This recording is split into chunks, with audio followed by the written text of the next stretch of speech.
Hello everyone, MFPallytime here, and welcome back to Pathfinder and the Wrath of the Righteous.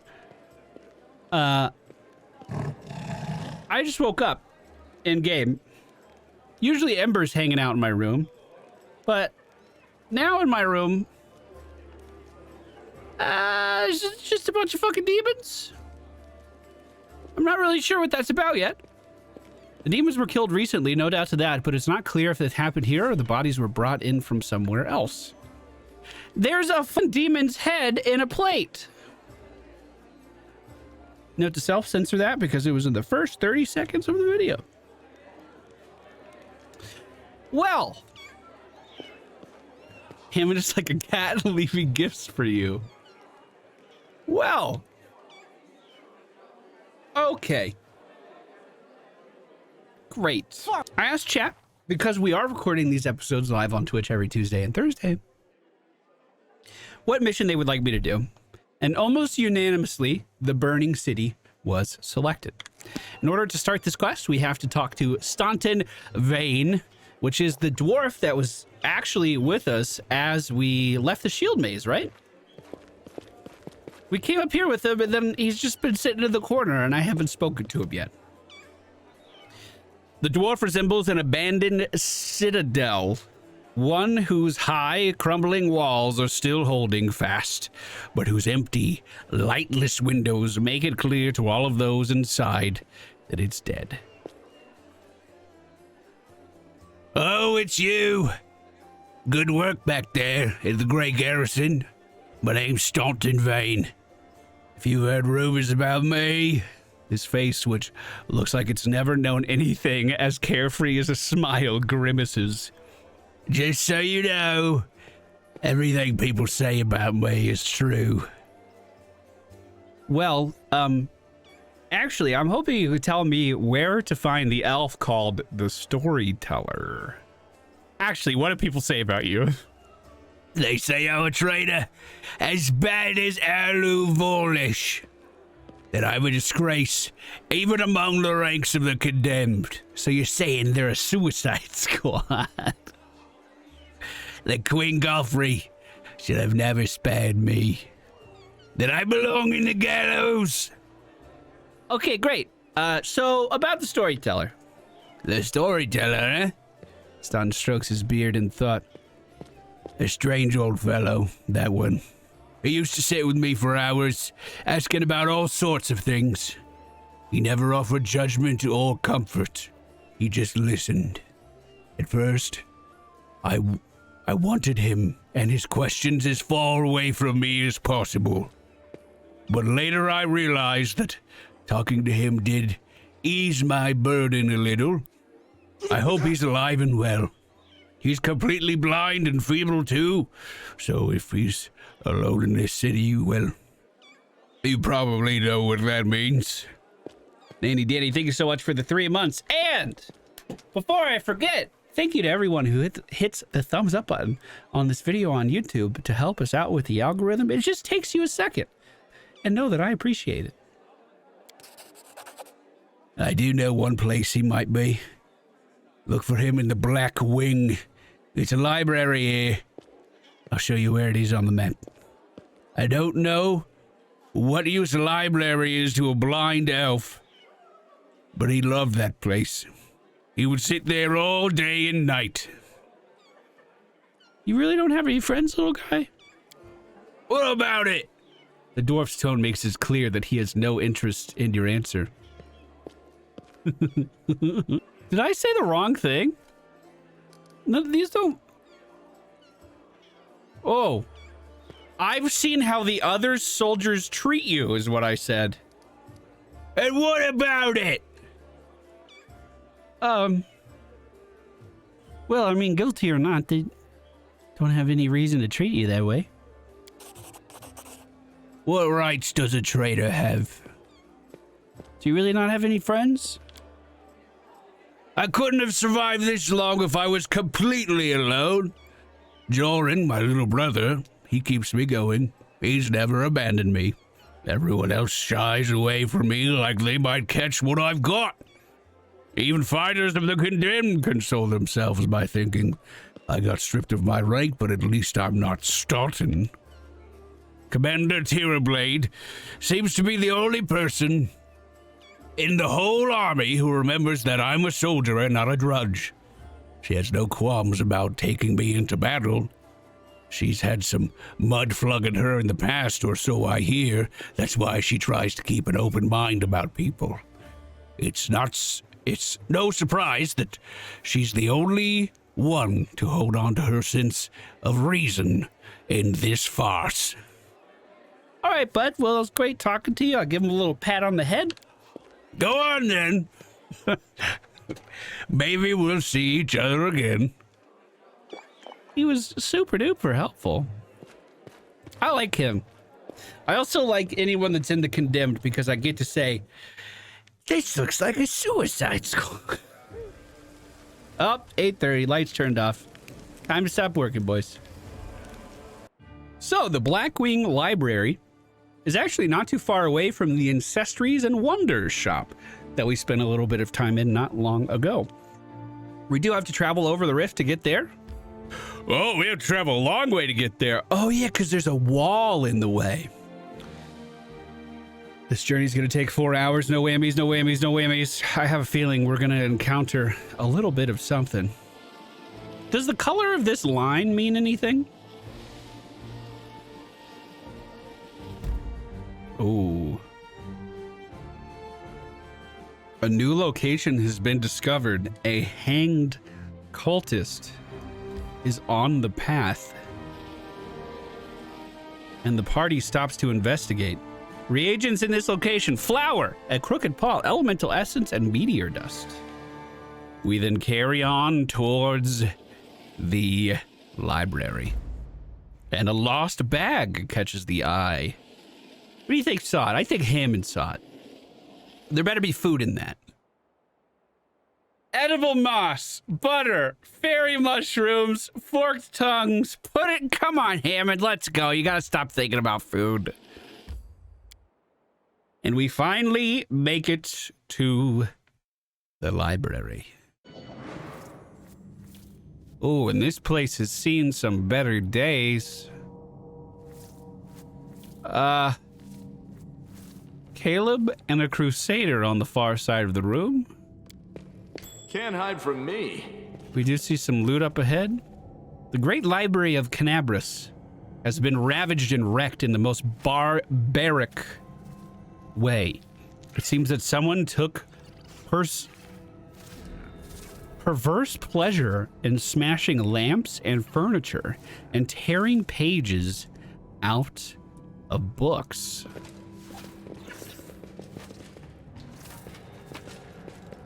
It's almost like someone had a grudge against whoever owns this place.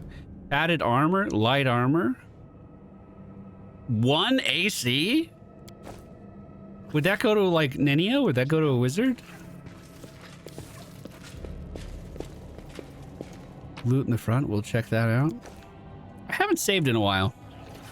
Let's drop a quick save and start to walk towards Caleb over here. Alongside the Crusaders, who seem to be staring into a fire over there. Barrel of flammable alchemical substances. We ran into some arsonists recently who may know a thing or two about... Oh. They're burning people alive. Okay. I'm gonna sneeze. A stocky knight with a head of messy black hair stands before you. His armor is spattered with blood. He greets you with a deep, booming voice. The hefty crusader smiles merrily, paying no heed to the blood-curdling shrieks coming from the pyre and the acrid smell of burning flesh. They burn well enough, don't they? Cursed traitors, Arlu's minions. These vermin infiltrated the Crusaders' forces and aided the demons from inside the city. But I caught them. I am Captain Caleb Sazumal, and these men are my subordinates. Thank you for the bless. The knight's left eye is twitching suspiciously. It's either a nervous tick or he's winking at you. What could this even mean? A strange feeling rises up within you. It is pure instinct. You don't know what to do about it, but you are certain that it is right. Let's do a perception check. Liz kind of leans in and takes a look at the Crusader. Caleb is talking too loudly, all while casting sidelong looks at you. You have seen similar behavior quirks before in liars. Examine the Crusader's armor and the symbols on it. You notice that the emblems on the armor of two silent Crusaders belong to the Order of the Flaming Lance. But Caleb's armor bears the sigil of the Order of the Sunrise Swords. Strange, then, that he introduces himself as their captain. Something is not quite right here. What? Chaotic requires the trickster mythic path, given to the strange instinct, put out those flames. I order you in the name of Baphomet? The words fly over your mouth before you could even think of them. Some gut instinct told you that this is precisely what needs to be said in this moment, and the words hit their target. The Crusaders jump in surprise and look at each other in terror. Woljif glares maniacally at Caleb. Did you know, mortal? We're everywhere.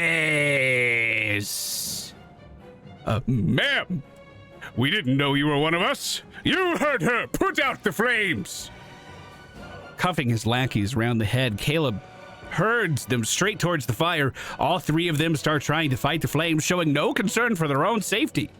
An inexplicable feeling of righteousness flows through you. You enjoy seeing the look of oafish terror on the faces of the Crusader and his lackeys when you rebuke them for their feckleness. Fecklessness. I've never read that word before. Whoever doesn't pull their weight is a dead man. I'll take the other two to Baphomet's forces. Oh! He started attacking them? With a wary look in your direction, Caleb abandons his own attempts to quell the flames and turns his focus to thumping and kicking his subordinates to hurry them along. The method proves surprisingly effective, and the flames begin to dwindle. Quickly, you worms! If you keep dawdling, I'll throw you into the furnace at the Great Garrison. Caleb grunts in wordless terror and desperately fights the flames. Every so often, he sends murderous looks at his associates, who was clearly already condemned to death. You blithering idiots! You cack-handed dimwits! You empty suits of armor! You watch in satisfaction as Caleb and his two lackeys rush to put out the alchemist's fire. Their armor becomes covered in soot and welt rises on their skin from the flames. Succumbing to another strange oratorical impulse, you chivvy them along with barked orders and florid oh my god, I can't fucking read. Invective. I don't want to do an evil option. Report! Who are you? Tell me now. The Crusader's eyes bulge in fear as he barks out, Caleb Sazabal, former knight of the Order of the Everbright, Crusader, deserter. These two are my mates from playing cards, local fences, and stolen goods. Reliable men. We set up an ambush and caught 4 Crusaders. We wish to join the ranks of the triumphant army of the World Wound. Good lads, brave fighters. We could use more like you in cultist ranks, that our victory would be assured. Thank you. I do my best. Caleb, watches Lan with rapt attention, his eyes lingering on Lan's horns. I must admit that rationally, of these individuals should be questioned and subjected to thorough study for the purposes of establishing the existence of said rationality. What? Caleb is a Crusader name. Are you a Crusader? I hereby give you a name worthy of a demon. Foul Snout! Biting his lip, the bold cultist proudly thrusts out his chest. Thank you, madam. Foul Snout furrows his brow in a display of menace, trying to show his brutal determination to take on a crusader's forces put together. Listen to your gut. Stop wasting valuable fuel. If you like burning books, go to the Great Garrison Library. Our enemies might try to sneak in there. Step to it! There's his fucking name in the dialogue changed to Foul Snout. There's plenty more where that came from, ma'am. I'll do everything you've ordered just as soon as those crusaders arrive. They're dead meat. I'll go make sure we get make it another 2 barrels of alchemist fire from the Grey Garrison storm room. Things are going to burn right up in there.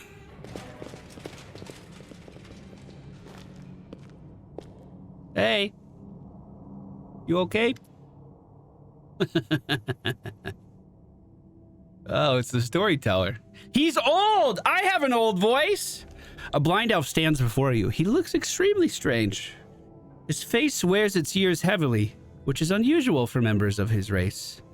Thinning gray hair, a ragged beard, sightless, milky eyes, pale, papery skin, covered in age spots, a spine curved by the passage of time. This is not how elves typically age. The youth that graces the face of elves, even on their deathbed, has totally abandoned this decrepit specimen. A bearded elf! How very intriguing. If you please, I would like to pluck out a hair from that phenomena manifesting on your chin. In the interests of science, of course.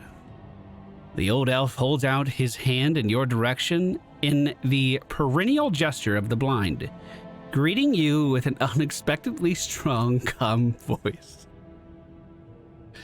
Well, here goes. Hello! I'm the Storyteller, and I wish to thank my rescuers. That is, you, if I'm not mistaken. Storyteller, eh? It's the first I've heard of a veritable old-timer like that having a street name. Sometimes a person can lose their name. But Mama and Papa are gone. Friends are gone. And there's nobody to ask what it was. So instead of their name, a person can pick any word that is good. Everybody has to have a name, or do they? I don't know. So you picked Ember, huh, Ember? Who are you? The old elf frowns. I prefer people to call me the Storyteller. It's a very accurately describes the sphere of my occupation and interests. In most of the places I've been, I'm known by that name. When I was little, my mother and father used to tell me stories. But I have no one to tell stories to now. Sometimes my grandma does in my dreams, but I always forget them in the morning. Can you tell me a story? The corners of the blind elf's mouth slowly creep upward. For you, I may have a story to tell, but perhaps it is you who has a story for me. Why didn't you burn in the fire? To tell you the truth, I myself don't know. I felt the heat, it was strong. I waited for the pain, the burning, but I was unscathed. But the smoke nearly did finish me off. It may be from a magical protection against fire, but I don't know what that means. I may have acquired it, just another oddity from my collection of the inexplicable. Gloom steals across the storyteller's pensive face. I want to talk to you about something. The old elf responds with dignity and courtesy, but firmly. And thanks for my rescue. I, of course, will render your service in turn, whatever it may be. However, at this moment, I wish to be somewhere safer than the present surroundings. My recent adventures have fatigued me greatly. I would be grateful if you could help me get to a safer shelter of some kind. The stubborn set on the elf's mouth tells you that he won't change his mind. Typical. You do someone a good turn, and instead of saying thank you, they just want more help. Go easy on the elf. He's had a rough go of it. Yeah, because we've had it so easy, am I right? Finian, the talking weapon. We cannot help him. If it was up to me, grandfather elf, I'd throw you over my shoulder and carry you. We cannot not help him. It was double negative. I'd throw you over my shoulder and carry you out of here. This is no place for old folks. Well, I'm going to take you to the Defender's Heart. Please accept my sincere thanks once again. And if I may, please don't rush. I will struggle to keep up with your young legs. Just a second. What's in wait for me there, I wonder? Just a quick second. We have to look around here pretty fast. And this is exactly why we have to look around here. Look at this. Full plate! Full plate! Full plate! Sela! Have I got a gift for you? God damn it, dude. I miss playing D&D so much. Oh, it's the same as what she has because hers is +1. My Cavalier in D&D got full plate, and it was like I was riding that high for like a week and a half. Ugh. All right. I'm just gonna check all these boxes and then we can head back to the tavern for this guy. The plate will let her use her dex mod. Oh, so is it better? Is it better than the half plate? Oh, shit, boys. Without a shadow of a doubt, expecting nothing in return, the life and feast of Lord Azalar Tresbut. I'll read that later. Ninio's moving over to see if she can pass this knowledge check. It's a 24, though. Failure is just a step to a success. Wow. The enormous black rift cuts the library in half.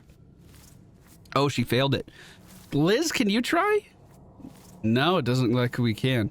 The enormous black rift cuts the library in half. It goes so deep that you can only wonder who could have possibly wreaked such devastation. And how.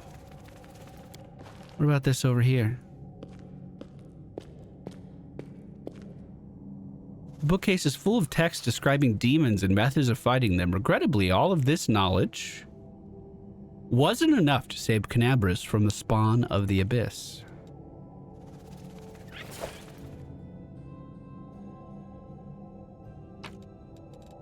Oh yeah, I'm glad we looked around. You ready to go? I'm probably not gonna do the storyteller's voice anymore because it hurts my fucking throat.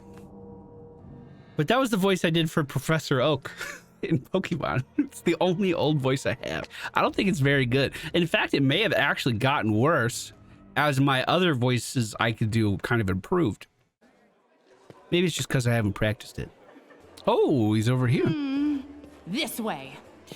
With our new acquaintance. Mr. Storyteller, how are you? The blind elf looks better than he did on your last encounter. His clothes are clean and his pale face has some color. The elf turns to you and listens closely. Is that you, my savior? I recognize your footsteps, determined footsteps, befitting of a determined person. Allow me to thank you again for saving me. Please accept this humble gift as a token of my appreciation. The elf hands you a small black ring with 2 scarlet runes on it. Erebeth has explained why you were looking for me. I warned the authorities of Canabras that the local wardstone had been desecrated. They waved off my warnings and paid for their inaction. I have examined many wardstones, but only in the ones guarding Canabras did I sense a flaw. A spot of corruption inside. A vulnerability the demons will surely use. They are able to spread like blight inside the wardstone, corrupt it, and make it their weapon. It frightens me to think that it will be what it will be capable of. The wardstone must be destroyed. Can I really not question that? Who are you, and why did they let you examine the wardstone? The elf smiles faintly. I am the storyteller. Just an old elf, and a bit more. I am old even for an elf. I have seen many things and been to many places. Not so long ago, I witnessed the making of a young kingdom in the stolen lands, led by a remarkable and promising individual. My advance on the complicated matter of conquering those lands proved useful to the leader. This is not uncommon for me. Some seek my advice or services, and I don't refuse. This is how I acquired my reputation as an old vagrant who never hurt anyone, stayed out of others' squabbles, but sometimes gave good advice. I have a few friends in Nerosin who vouched for my integrity. This is why my humble request to be allowed to see the Wardstone was granted. I visited all of them, but only found cause for alarm in Canabras. Do you wield some kind of special magical powers? Some kind of instinct? The storyteller chuckles. Yes, to a certain extent, but it's more of a gift. I could see the past, stories that have happened. I touch an object and shred of its owner's memories are revealed in my mind.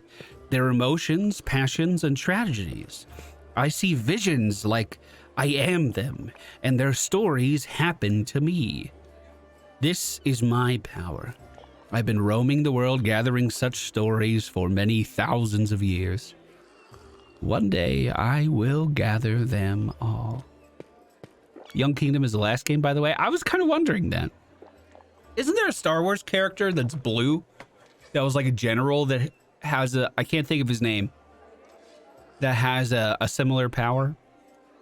Where if he touches an object, he could see like everything that's ever happened to the object. That may not be canon anymore, actually. So what blight was concealed inside of the Wardstone? I'm afraid I don't have the answer to your question. To understand the nature of this blight, we need to understand how the Wardstone was created. And it is hidden from me. I can only guess. Have you heard of the Red Morning Massacre? I have, actually. A dreadful morning remembered with fear even by those not yet born at the time. The demoness called Minago invaded the city with a crowd of her followers and started to do what demons do best, kill and desecrate. They say they covered the Wardstone with pieces of the dead bodies, splashed it with blood from top to bottom. But such an abomination darkened the radiance of a gift of Iomade herself. The locals think it's impossible. But who knows? It was not the last attack. Many demon leaders brought their unholy forces here. Even the terrifying Balor Koremzadeh.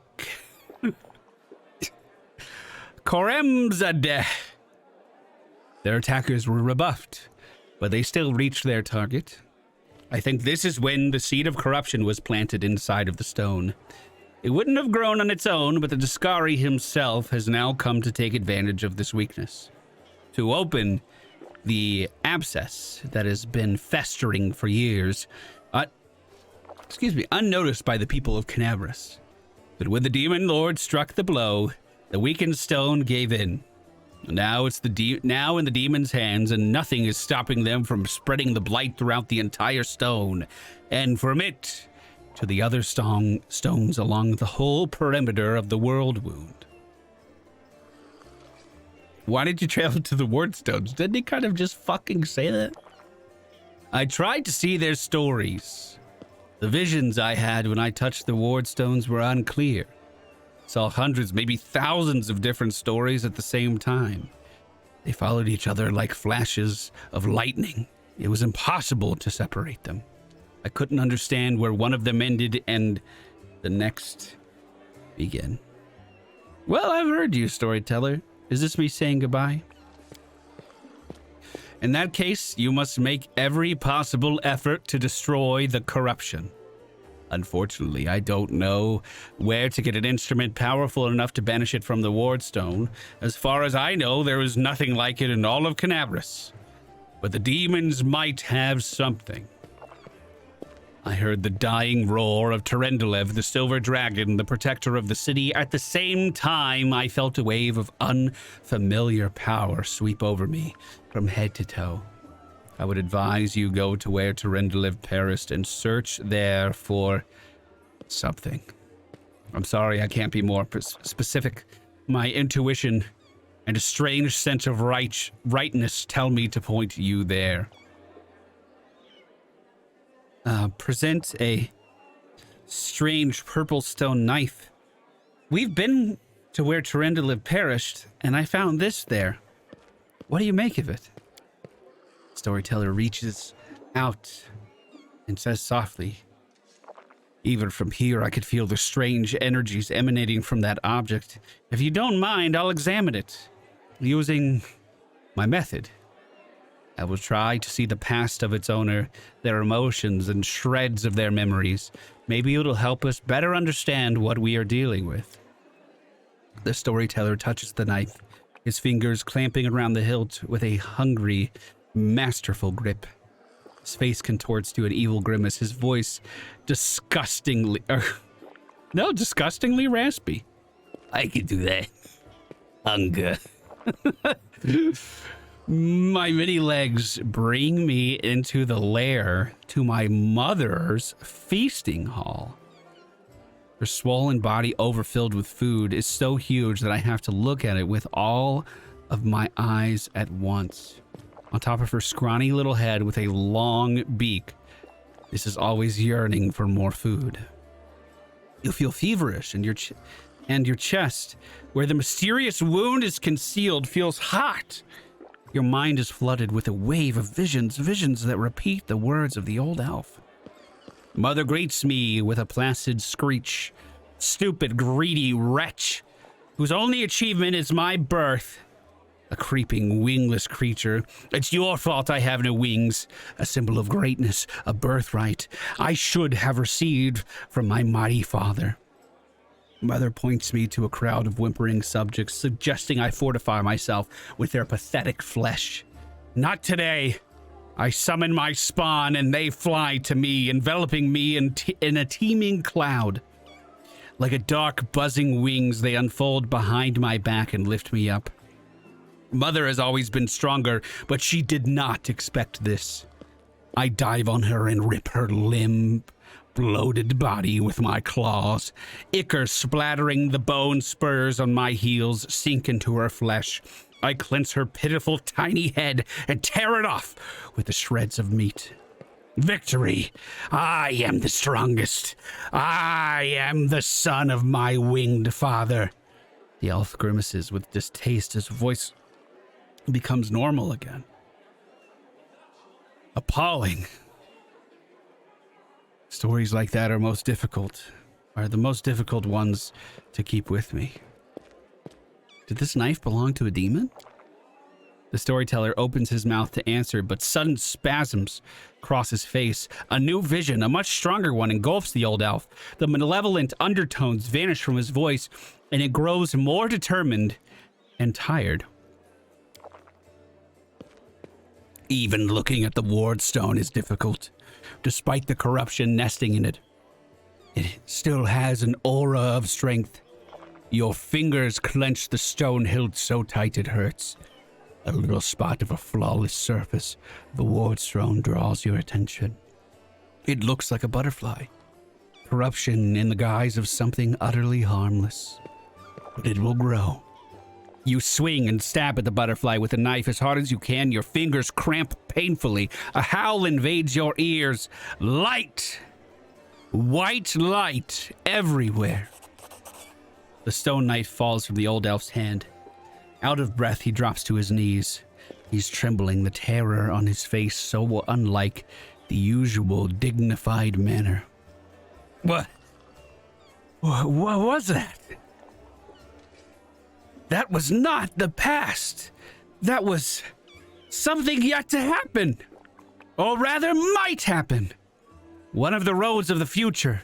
In one of the possible futures, this item will help you cleanse the ward stone or to destroy it. You feel a longing to take the stone chisel and plunge it into your chest, right into the wound that opened up in it. It is hard to resist this feeling, but as the last moment of your self-preservation instinct takes over and you manage to keep control of your own hands. The old man slowly stands up. He looks completely stunned. Never before has anything like this happened to me. But how? I am not an oracle or a prophet. Or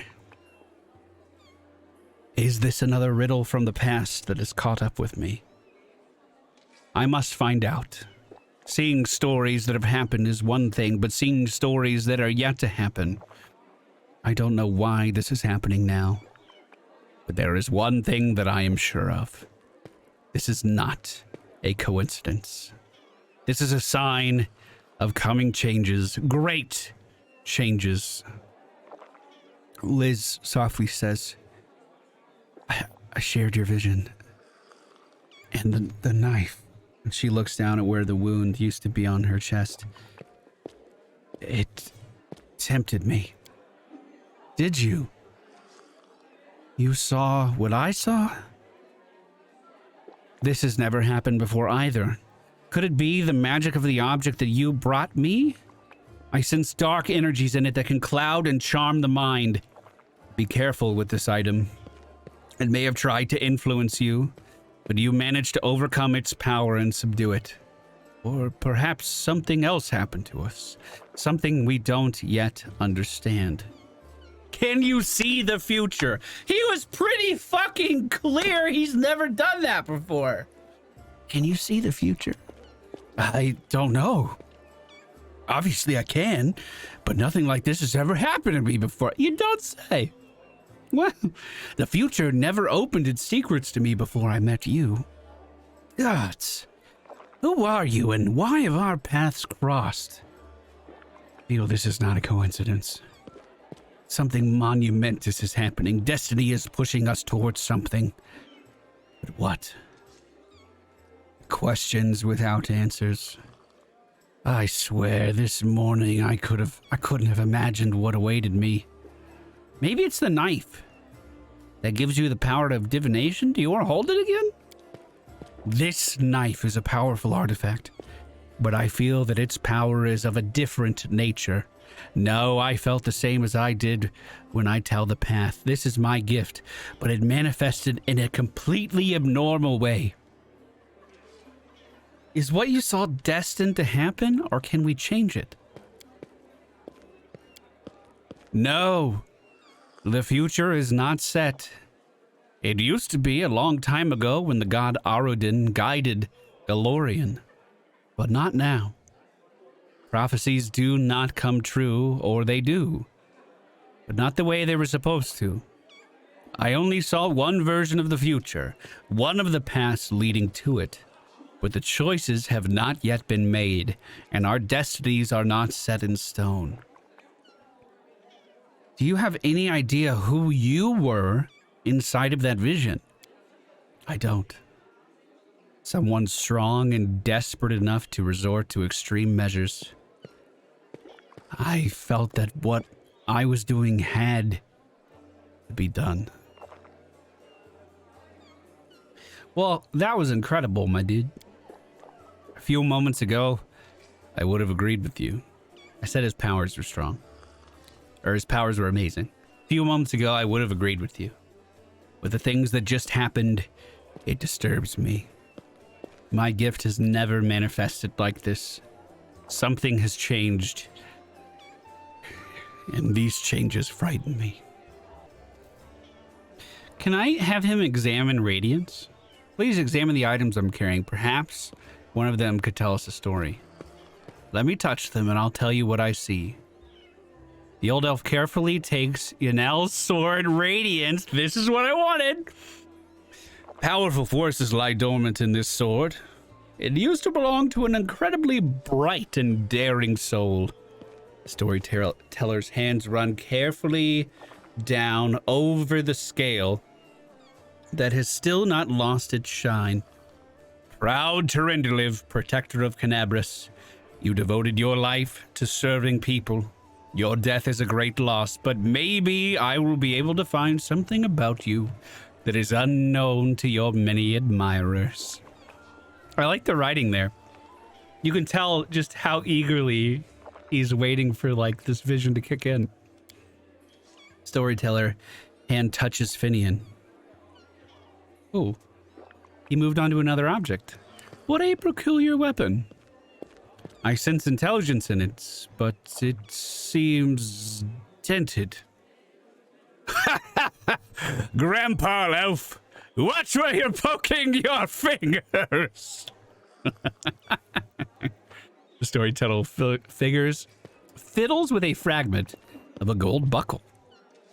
An odd thing, created long ago by a divine will. But the power that gave birth to it is lost in the darkness. However, this relic still lives on. Though it has changed, I wonder what secrets it's hiding. Would you like to know?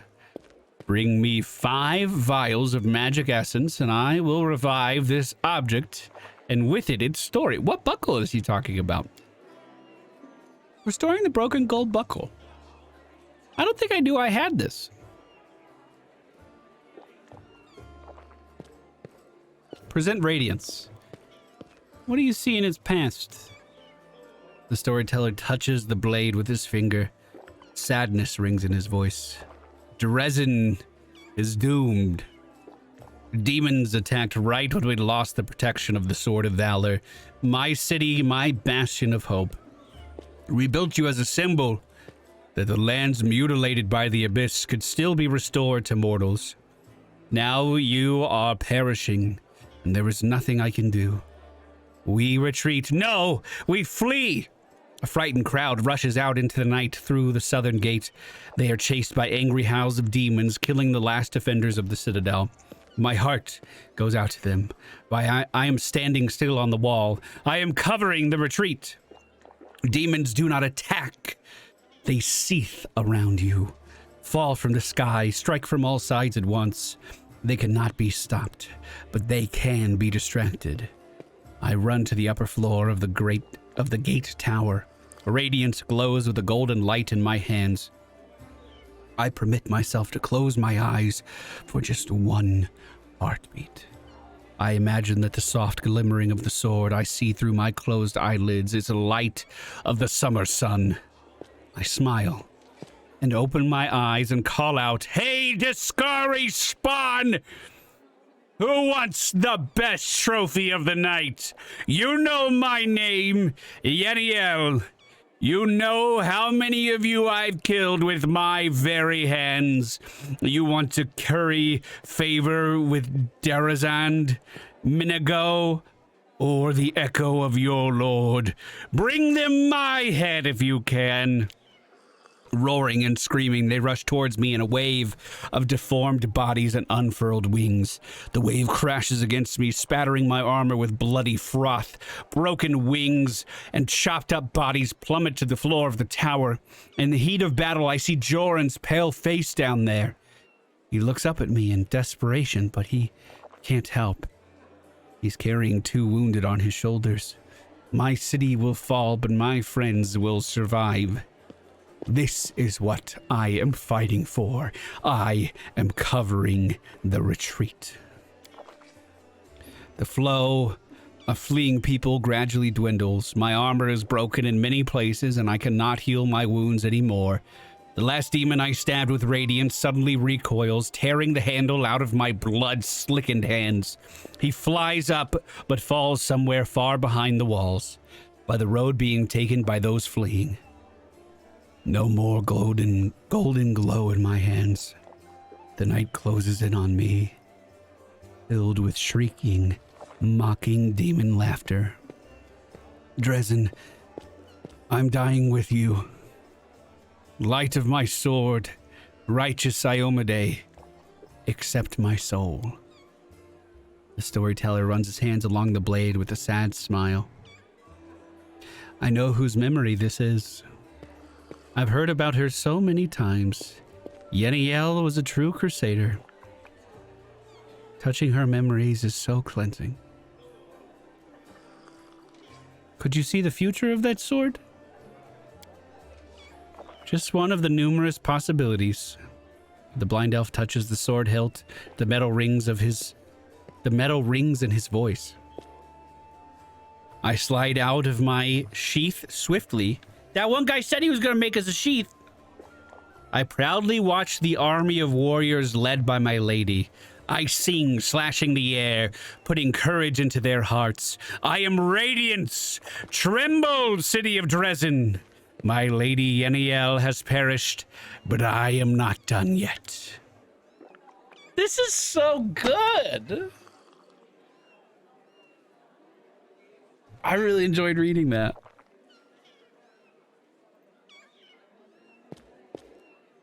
Oh no. Show him Terendilev's scale. Tell me about Terendilev. Storyteller takes a deep breath and smiles. I am flying. I can finally spread my wings. I'm gliding over a broad river. The sunset has turned into a surface smooth like a mirror, and I see my reflection. It is as if another silver dragon is rising to meet me from the depths. What is it? The scales of my chest are black, and the darkness is spreading over my body. I wake up. A clear sky sways above me, blazing with heat. I am in human form. The red dust of the wound clings to my cracked lips. Someone is carrying me on a stretcher made of shields and spears. I am so weak I can barely lift my hand to my face.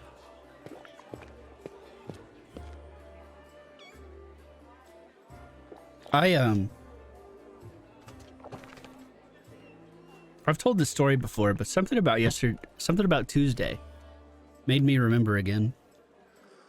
When I was 21, I had brain surgery. A lot of you know that. That's why we raise money for Extra Life every year. And I was in the ICU for a week after it. And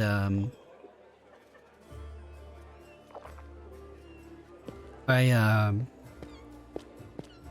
wasn't eating anything. I couldn't stomach anything, and I couldn't they were giving me all my fluids and all my nutrition through my IV.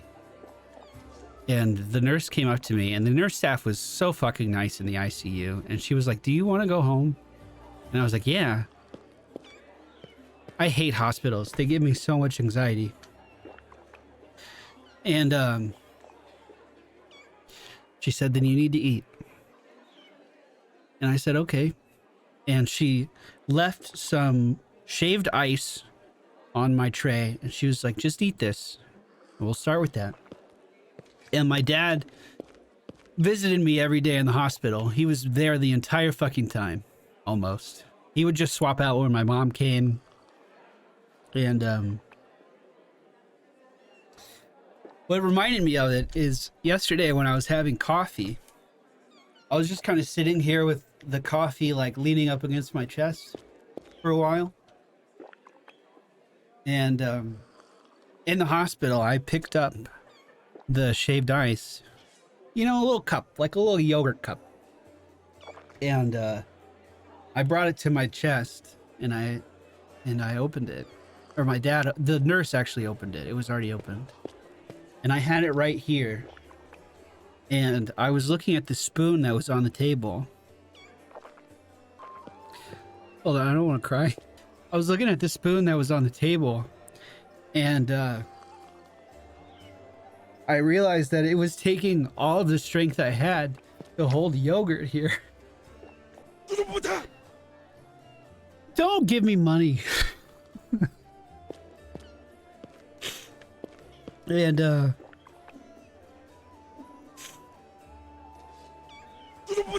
my dad was sitting by my side, and I told him that I can't even pick up the spoon.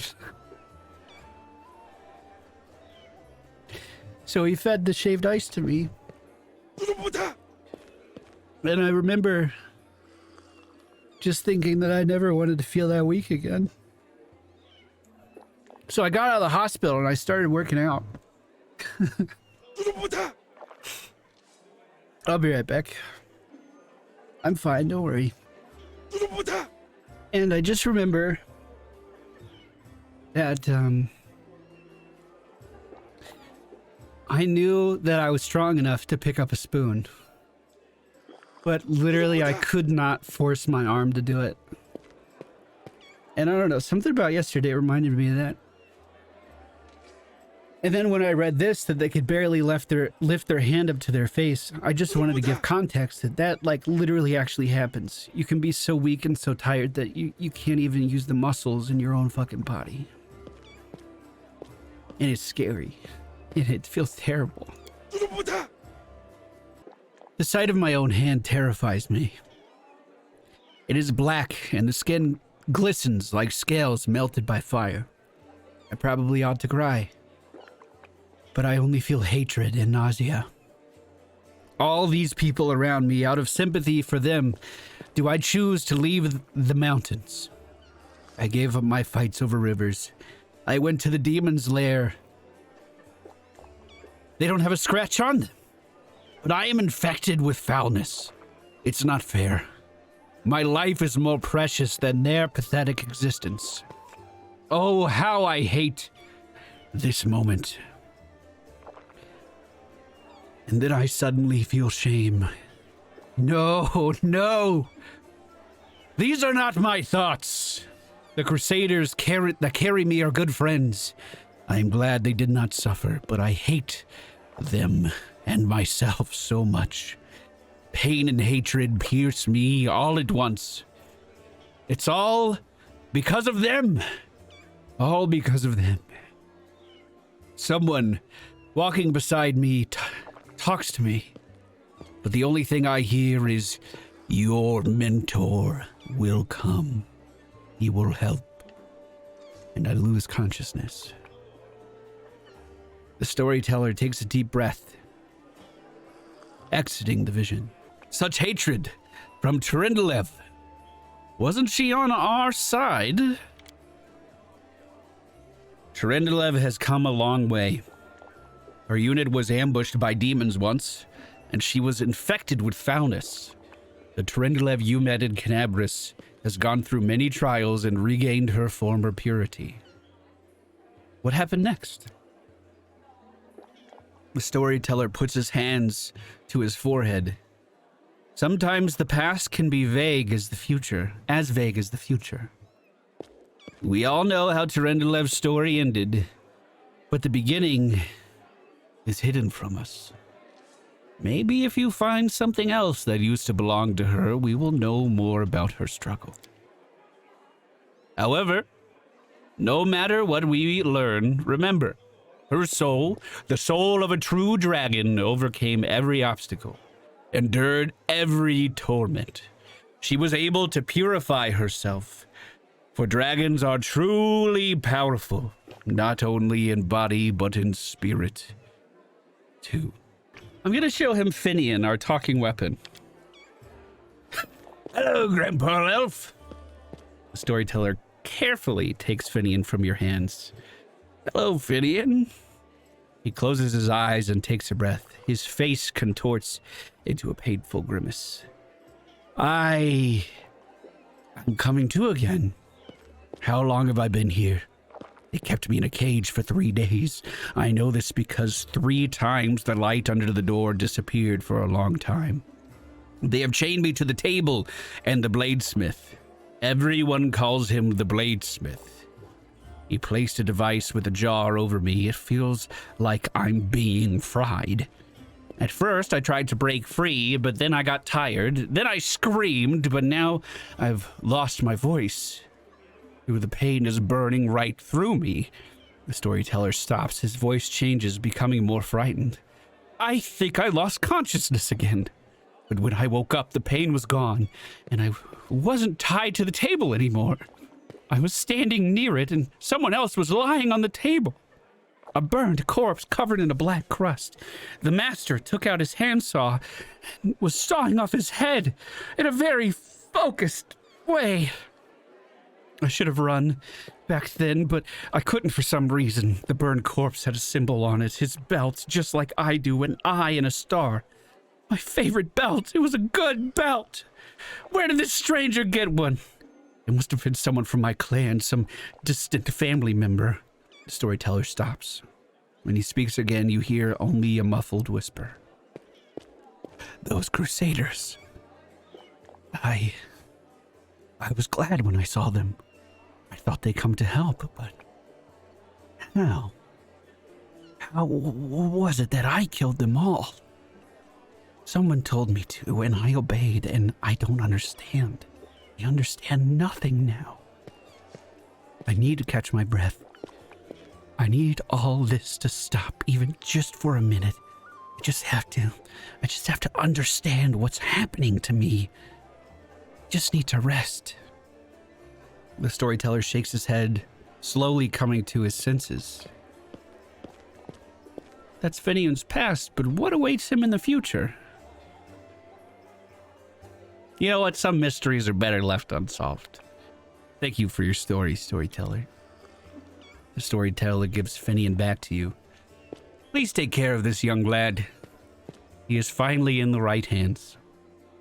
Do not worsen his suffering by involving him in dishonorable deeds. Oh, well, I gave him to the wrong guy. Hey, come on, Grandpa Elf. I could take care of myself. I'm not a kid.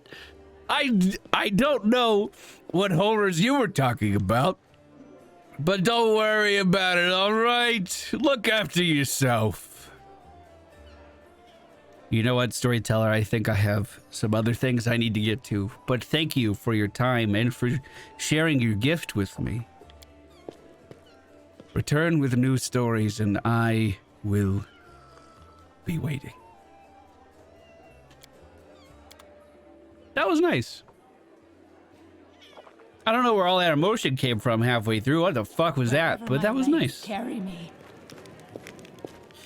I think after hearing the storyteller's stories, Liz is going to take a little bit of rest in bed. And that is where we will end today's adventure. Thank you guys so much for watching. If you enjoyed today's video, please hit the thumbs up button on your way out. We'll be recording these live Tuesdays and Thursdays on Twitch. Feel free to stop by and join in on the chat. It's a pretty good time. Take care, guys, and I'll see you again soon.